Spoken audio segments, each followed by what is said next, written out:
Security expert John Mcafee says this type of thinking is a mistake. He joins me now.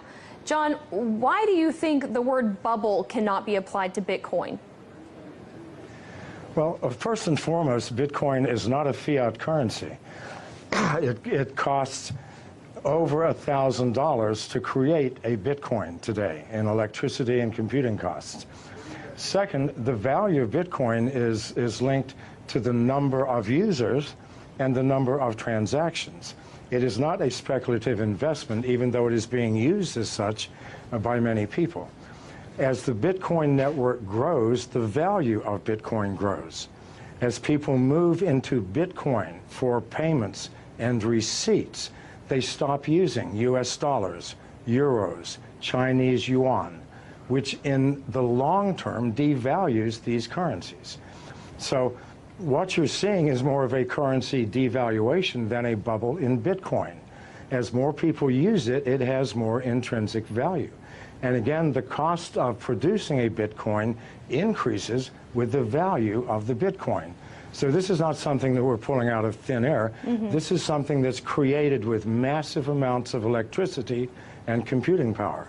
Well, someone who disagrees with you on the term of bubble when it comes to Bitcoin is Mark Cuban. Back in June, he tweeted, "I think it's a bubble. I just don't know when or how much it corrects." When everyone is bragging about how easy they're making money, that equals a bubble. Now, when he tweeted that, Bitcoin dipped in price. So how can one person's random Twitter thread have that effect on the price? And what does it say about Bitcoin's stability? Well, it says nothing about Bitcoin stability. After it dropped $500, it's now at 44.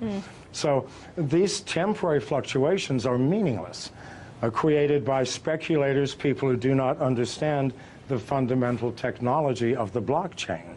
Those who do know that in the long term, these fluctuations will make no difference. The more people who use Bitcoin, the more valuable it will become.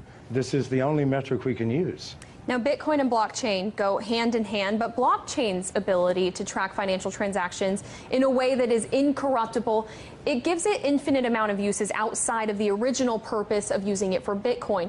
Do you see blockchains overtaking certain aspects of the financial system as we know it now? It will take over all aspects. People think that Bitcoin or the blockchain is owned by someone, by a company or by a consortium. No, this is strictly a mathematical formula that nobody owns, that we are all participating in.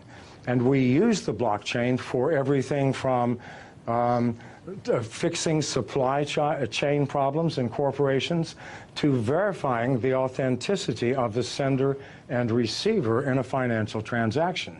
It is the most powerful technology that the world has seen, I believe, since the invention of agriculture.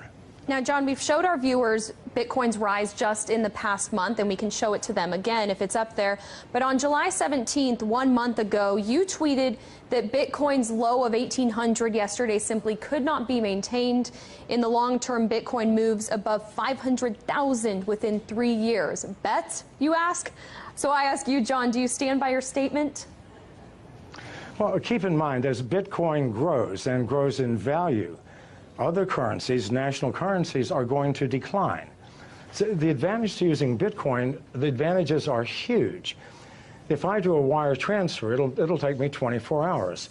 If I do a Bitcoin transfer, it takes me 30 seconds. It is instantaneous. I know people who do not use any other currency now other than Bitcoin. They buy their houses, their cars, everything using Bitcoin by connecting to other users who sell the things that they need.